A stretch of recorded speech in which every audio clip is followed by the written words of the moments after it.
BFM Business, Intégral Placement, idée de placement. Et on accueille maintenant Benoît Lombard. Bonjour Benoît. Bonjour Cédric. Merci de nous avoir rejoints. Meilleurs vœux. Excellente année. Associé gérant de Vitam MFO. Et on va évoquer un moment particulier d'une... Allez, il n'y a pas d'autre mot, vie patrimoniale. C'est la succession. Quels sont les grands principes du droit français en ce domaine ? On parle de choses pas très marrantes en ce début d'année, mais enfin, ça arrive. C'est la dernière échéance de toute étape patrimoniale, si je puis dire.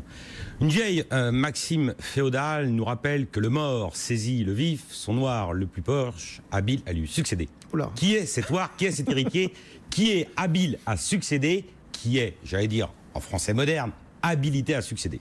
Alors justement, quelles sont les règles ? Comment est-ce que le droit règle tout ça ? Le droit règle la chose de manière très simple. Ou on subit, ou on choisit. Si on subit, la loi fixe les règles de manière très claire. On hérite par ordre, par classement de proximité par rapport aux défunts.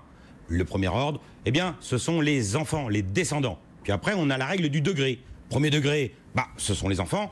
Deuxième degré, ce sont les petits-enfants. Et c'est ainsi qu'on organise la succession. Mais, en droit français, on a la réserve héréditaire. L'article 912, 913 du Code civil nous rappelle qu'on ne peut pas déshériter ses enfants. Et pan.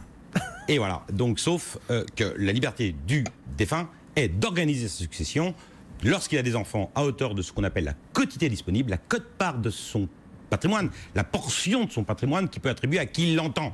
Elle est fixée selon leur Oui, c'est parce nombre d'enfants. que la réserve héréditaire, elle ne porte pas sur tout le... Elle ne porte pas. Lorsqu'on a plus de 3 enfants, elle porte sur un quart de son patrimoine, la quotité disponible, qu'on peut disposer à qui on l'entend. Lorsqu'il y a 2 enfants, c'est un tiers, et un enfant, c'est la moitié. Si on n'a pas d'enfants, eh bien, les héritiers, les parents, dorénavant, depuis maintenant plus d'une dizaine d'années, ne sont plus héritiers réservataires. Donc si on n'a pas d'enfants, on fait ce qu'on veut. Si on a des enfants, eh bien, on ne peut pas les déshériter.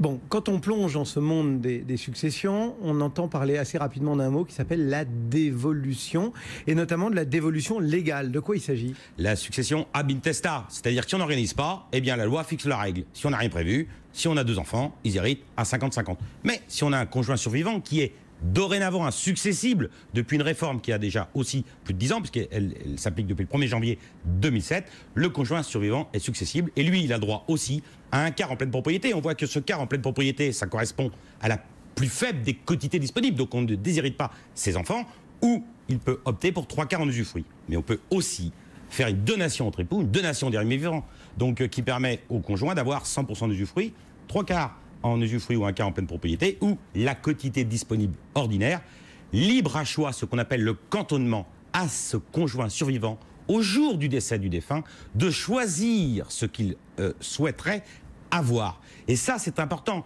car... Est-ce que ça permet à un parent de... Ça permet de manière très simple que des époux peuvent très bien se concentrer une donation entre époux, et on laisse la liberté au conjoint survivant de choisir quelle quote-part du patrimoine il apprendra en fonction de l'âge à laquelle il va hériter, puisque bien évidemment, en fonction de ses besoins, des besoins des enfants, des besoins des enfants, de son état de fortune, de ses états de revenus, etc. Il y a aussi un cas particulier dans tout ce petit monde de la succession, c'est celui de l'assurance vie qui permet de faire beaucoup de choses. Bien sûr, l'assurance vie, alors on a vu des évolutions successorales légales, on peut choisir aussi, on peut transmettre, on peut prévoir par testament, mais aussi on peut choisir de souscrire un contrat d'assurance vie. Et là, c'est une dérogation au droit commun, puisque l'article L132.12 et L132.13 du Code des assurances, qui repose sur la stipulation pour autrui, c'est-à-dire que le stipulant demande, le souscripteur du contrat demande au promettant, à l'assureur, de délivrer une prestation au jour de son décès. Cette prestation, elle va à qui ? Elle va au bénéficiaire. Et là, les articles du Code des assurances nous disent de manière très simple que cette quote-part de patrimoine ne rentre pas dans le cadre de la dévolution successorale, ne rentre pas dans le cadre de la succession. Donc en clair, et donc c'est pas sujeté à la réserve. Donc on sort la somme de la succession. Et on sort de la somme de cette succession. Elle ne rentre pas dans des règles différentes. Et elle ne porte pas atteinte à la réserve. Mais là encore, il y a un garde-fou. C'est l'alinéa 2 de l'article L132.13, c'est très important, qui dit que les primes ne sont pas assujetties au rapport, ne rentrent pas dans le cadre de la constitution, du patrimoine global qui va être affectée aux héritiers réservataires, sauf prime manifestement exagérée eu égard aux facultés du souscripteur. Très bien. On va le dire en français commun, en clair. En français commun, la Cour de cassation a une jurisprudence constante dorénavant. On regarde l'âge du souscripteur, l'utilité de la souscription, donc il faut faire attention.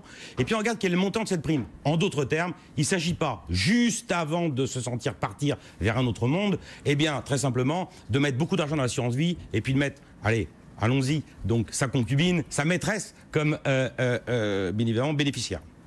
Il y a des questions fiscales dans tout ça? Bien évidemment. Bien évidemment, puisque vous savez que lorsqu'on souscrit un contrat d'assurance vie et que le bénéfice du contrat est affecté aux bénéficiaires, eh bien, ils sont exonérés à hauteur, pour le conjoint survivant, de la totalité, donc depuis la loi TEPA de 2007, et puis pour les enfants, moins de 70 ans, 152 500 € d'exonérés par bénéficiaire, plus de 70 ans, 30 500 €, toutes primes confondues, le reste est assujetti au droit, mais attention, les gains, eux, ne sont pas taxables lorsqu'on verse 30 500 € sur un contrat d'assurance vie après 70 ans. On a eu pas mal de questions ces derniers temps sur le démembrement. Là aussi, on est dans ce cadre de l'assurance vie et de la succession.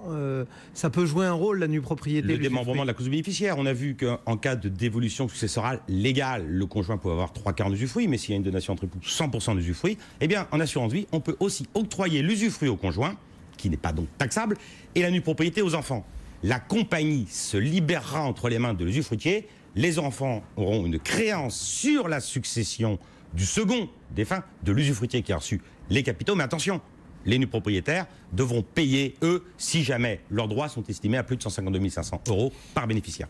Et ben voilà, on aura prolonger un petit peu la réflexion sur ce monde successoral. Merci beaucoup Benoît Lombard donc pour Vitam MFO.